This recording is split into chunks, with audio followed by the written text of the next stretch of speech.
It's Rusev Day, it's Rusev Day. Again, it seems every day is Rusev Day.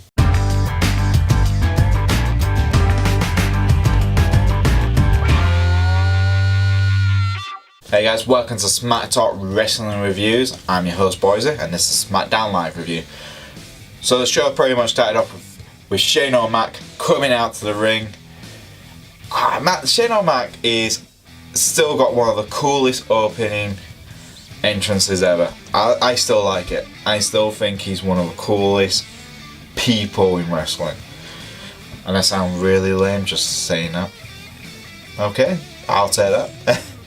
And then we got Shane coming out, and again, pretty much explaining like, look guys, we're not being heels, we're not bad guys here at SmackDown Live. The reason we attacked Raw last week was because everyone from the top of Raw to the bottom peg of Raw thinks that they are the number one show, and that SmackDown Live has always been the B show. And it's always been second rate, second class wrestling, you know.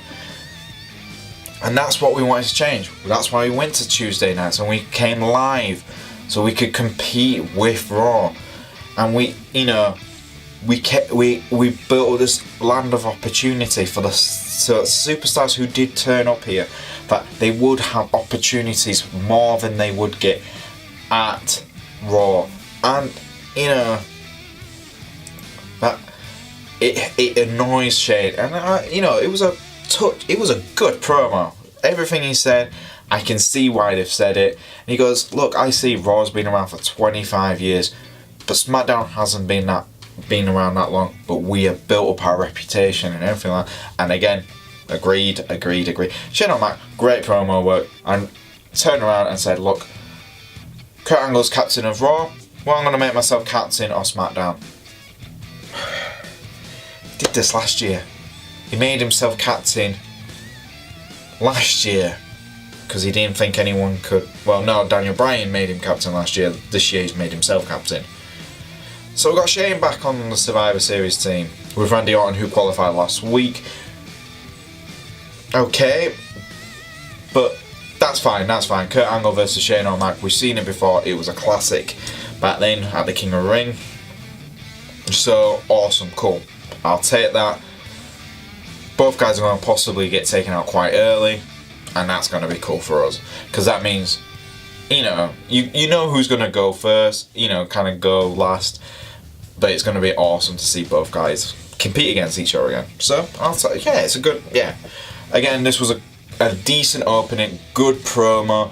The only thing I was a bit disappointed was Shane putting himself as captain for SmackDown. I can see why he's done it in storytelling mode, but from a fan's perspective, I've already seen him as captain on SmackDown last year. I don't need to see it again. I was hoping it would be someone like Kevin Owens or something like that, but who knows? So yeah, this gets us to the first match of the night, and it was a great opening match. This could have easily been the main event for SmackDown Live, if you ask me. Easily been this, but don't get me wrong, the main event was really good. But this could have, if they didn't have that main event, this could have been the main event in my opinion. You had Bobby Roode versus Dolph Ziggler in a 2 out of 3 falls match. This was awesome. It was back and forth throughout the whole match. Dolph got the first pin. Then during the commercial, this is what annoys me, something that happens during the commercial break, and Bobby ties it up to be one pin each, and once you know it's one pin each, it's kind of like a lot more, ooh. And the thing is, this match was a little bit more like, ooh, I want to watch this is more exciting, because they were actually competing for something. They were competing for a place in the SmackDown Survivors team. And that was actually really cool. I thought that was fantastic from their end, because for me as a fan, if they're competing for something, it means more. It's not just, oh, we're having a match and all this lot and we're just seeing who's the best. A 2 out of 3 match is already a decent match, but actually having something that they're fighting for makes it more exciting, and that's what they did. And you know, there was so many close pins between the both of them. I mean, you know, reverse after reverse, you won't get that many reversals on 2K18. So that just shows you that was reversal after reversal, near pin after near pin. I mean, Bobby Roode, glorious DDT, finally connects. 1, 2, 3. Bobby Roode is the second man on Team SmackDown for Survivor Series. So, well, third man, because you got Shane O'Mac, Randy Orton, and now you got Bobby Roode. That is, for me, a great lineup. Absolutely great lineup so far in the SmackDown team.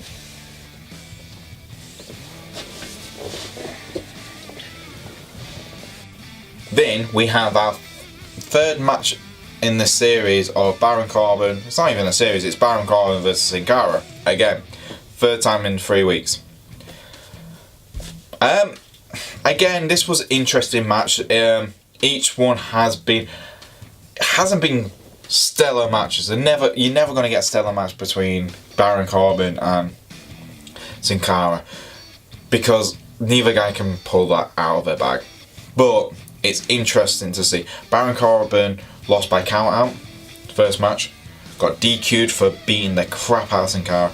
This match, Baron Corbin got the win, but he got the win because Sin Cara got DQ'd, because Sin Cara went mental when Baron Corbin did the unthinkable and tried to take his mask off. Now, most people who are wrestling fans already know if you're a Mexican wrestler, your mask is the most valuable item on you. That is your life. That's your identity as a wrestler. And trying to take it off is a form of disrespect. And it was great to see Sin Cara just kind of snap with that. And it was at next level. You never see that with Sin Cara hardly. You never really see it. And Sin Cara went mental on Baron Corbin. Literally shoulder tackling him, through things, punching. They both were outside the ring, over the announcement table, beating the crap out of each other. And Sin Cara got disqualified. And then after the match, you got Renee Young coming up to Sin Cara and go, well, explain why the mask. And like Sin Cara, you can't really hear him with the mask. His mask doesn't have a great mouthpiece for him. So you kind of understand. The annoying thing was he did it. If you're Lucha Libre fan, you kind of understand the mask is very important. And the fans were, what? And I was like, yeah, he's explaining. You know why it's important. We all know why it's important. You're a wrestling fan, you know why the mask is important. And this was a next level thing for both Baron Corbin and Sin Cara. I definitely got a feeling in a couple of weeks' time Sin Cara is going to possibly have a United States Championship opportunity. But right now, it's alright. It wasn't great. It wasn't anything special. But we don't expect anything special from these two guys. But it was good to see that next level Sin Cara. It's good development. It's character development, and I want to see that. So I'll take that. Then we had our fashion files for the week, a Halloween special, Stranger Things, where you pretty much had the Fashion Police, Breezango, and the Ascension, and Ty Dillinger was there, which was great as well. I loved that. If you've seen their Halloween sketch they did on YouTube, that was fantastic as well. That's really funny. Check it out, guys, because that was brilliant. This was really funny as well. The Fashion Files, again, big pop for that. Giving the guys like those, those 5 guys real character development each time they're doing these Fashion Files. The fans really love each tag team now. Even the Ascension has really built up more of a following from these Fashion Files, and I hope WWE start using this. But yeah, it was based on Stranger Things, which is a Netflix special, TV series, which is, I'm not a big horror fan. I'm not a big fan of that kind of thing. So I've never watched it. But they had these Christmas lights surrounding all the tag teams in SmackDown. They had the clones there, which I thought they got released, but I'm guessing they're still technically on the SmackDown roster. And these Christmas lights are surrounding each team. The lights go out, and it goes round about the what do they call it? It's Luke Harper and Eric Rollins' new team, the Bludgeon Brothers. Pretty much goes off on them. Next thing we know, lights go out. You hear some screaming and stuff like that. They all get knocked out, and then you see this little screen, and it's like a little like Saw. It looks like Saw's the next one. I don't know how they're gonna pull that one off, but he was like, "You ready to play a game?" And I was like, "That was cool." Again, I can't wait to see the next Fashion Files, see how they get out of that. But the Bludgeon Brothers are definitely looking like they're gonna be the first feud for all. The Bludgeon Brothers are gonna be Fandango or the Ascension, or both. Who knows? We don't know yet. Then we had another backstage segment where we had the SmackDown Tag Team Champions with Renee Young talking about Survivor Series, where, you know, a decent promo again. The Usos are definitely up their game since they've turned. They really are. Their promo work, their in-ring work, all new level. And then you had Chad Gable and Shelton Benjamin come out again to confront them. Very meh, kind of standard, kind of, you know, we've just talked to Shane O'Mac, we're going to get a match next week in England, which is great because it's in Manchester, so that will be good for everyone who's in the UK who wants to see it. But that's, you know, decent. It was, you know, I hope the Usos stay as SmackDown champions till Survivor Series, because for me right now, they're possibly the best tag team we've got on SmackDown, and they, apart from the New Day, but I think they're cooling up that feud for WrestleMania more. And yeah, it was alright, it was fine. It was a good back and forth promo work between the two guys. Chad Gable could not rap. He's so bad at it. But again, this is giving him more of a new character development. SmackDown has really been pushing the character to development on every superstar, it feels, who's been on TV last night. It felt like everyone had, you know, if they didn't have a match, they still had good development, good character development, or something. You know, it did really feel like there was something which they were all doing. Then we had the same, it felt like the same promo from the Bludgeon Brothers, but I don't think it was. Again, in the woods. Am I looking forward to it? Yeah, I'm looking forward to for their in-ring. I think they are lined up for the Leeds show on the 8th of this month, so I think I might be seeing the Bludgeon Brothers before they're on TV. So that'll be interesting. But yeah, heel promos, you know, heel promo, you know, it was fine. Again, it's just now we've seen kind of very similar promos from them. I want to just see him in the ring now, just like local talent or something like that would be fantastic. But yeah, it was okay. Then we had the SmackDown women's team all together with their team captain, Becky Lynch, motivating the team. Really good little, you know, like, look, we need to stick together. Last year we fell apart, this year we're sticking together. Whatever you have to say about each other, say it now, get your pieces over with, because for when Survivor Series comes, we're a team, we're going to stick united. And I like that. I think that was a really well worked, because I don't think Nikki Bella felt like a team captain last year, I think, but this year Becky Lynch feels like, yeah.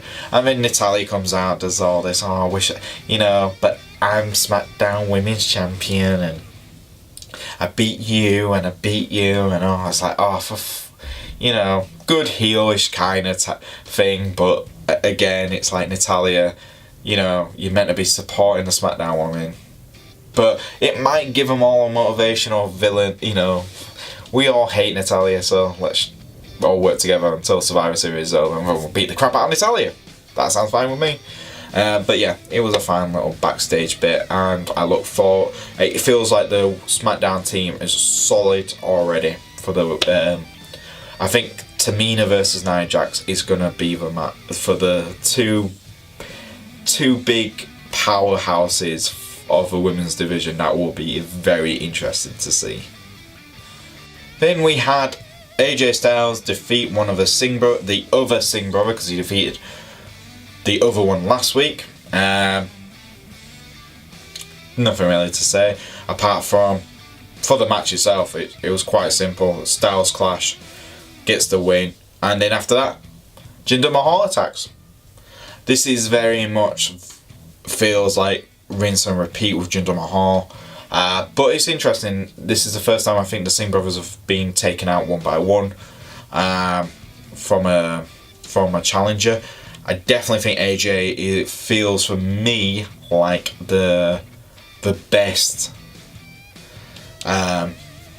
challenger we've had in a long time for Jinder. I think it's going to be interesting but it will be interesting to see, because let's be honest, Jinder Mahal he doesn't feel like a champion. I keep saying this every video, but you know, it was cool. It was a decent heel tactic. Take him out after he's won.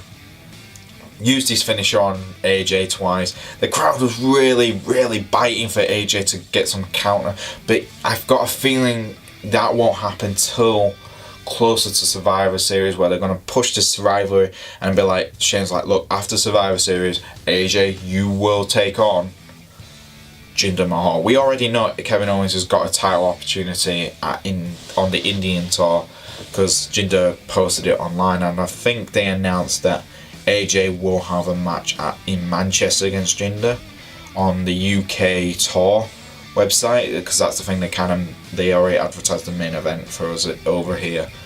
But I think it's going to be Jinder versus AJ for SmackDown Live next week. But yeah, it was, you know, a decent match between the two. Now we go to probably a match that I wasn't really sure I was going to enjoy, but turned out to be really absolutely fantastic, was Rusev versus Big E. This all started because the New Day, obviously, the SmackDown Live was filmed on Halloween yesterday. So they were still on Halloween, they were all in costumes of, you know, famous WWE managers and superstars, and they were giving candy out, and Rusev and Aiden English found that really annoying, because they don't celebrate Halloween, they celebrate Rusev Day. And they steal the New Day's candy, throw it on the floor, crush it, and Big E's like, sucker, did you take my candy? Did you just crush my candy? And that was awesome. Good back and forth between the New Day and Rusev and Aiden English. Really enjoying the feud between these two teams. Yeah, I think, you know, Aiden English and Rusev, even though they're just kind of put together for this New Day, for the New Day, they do work quite well as a team. And you had a singles match between Big E and Rusev. A match, like I said, I wasn't sure if I wanted to see. Turns out, I do want to see Big E take on Rusev more. It was a very good match. If this was a singles match, it was great. But it was decent enough. Both guys came off looking strong. You know, I kind of forget sometimes, Big E was NXT champion, and Rusev was one of the biggest NXT names as well. So you kind of got these two guys who I want to see fight over and over again, because they do have good chemistry. If this was a singles match for a US title, I wouldn't be surprised, because both guys are awesome. It was a decent match. Aiden English got involved, started singing on top of the announcement table. The New Day tried to chase him off. Aiden English gets into the ring. Big E takes him out. Rusev uses that advantage to get the pinfall and gets the win. And they celebrate Rusev Day. So Rusev Day wins over Halloween. Rusev Day! Then we get to our main event of the night. We have Nakamura taking on Kevin Owens. Winner will qualify to be part of a SmackDown Live Survivor Series team. And this is awesome. You know, again, competing for a reason. They're gonna, if they win, they're in the Survivor Series team. And you know, Kevin and Sammy were talking backstage anyway, and like, look, we're gonna win. We're gonna win the Survivor Series for Shane O'Mac, for Team SmackDown. I mean, Shane's gonna owe us something, and I like that. I like that concept of we're gonna work together to win, you know.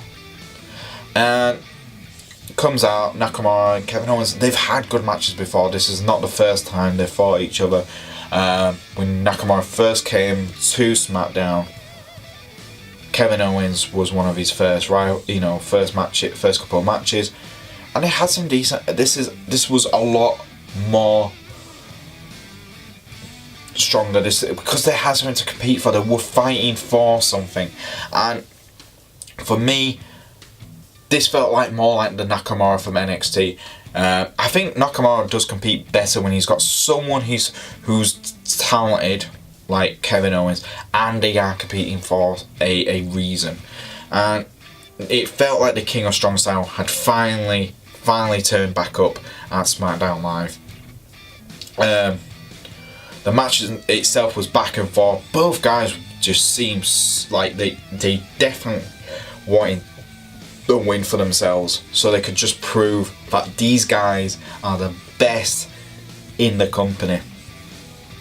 And the next one we know, who comes out? Sami Zayn to help his best friend Kevin Owens try and get the victory. But no, it didn't work like that. The distraction didn't work. Nakamura nearly gets the pin on Kevin Owens, and he's staring at Sami, like smiling at him, and it's like psychotic kind of like.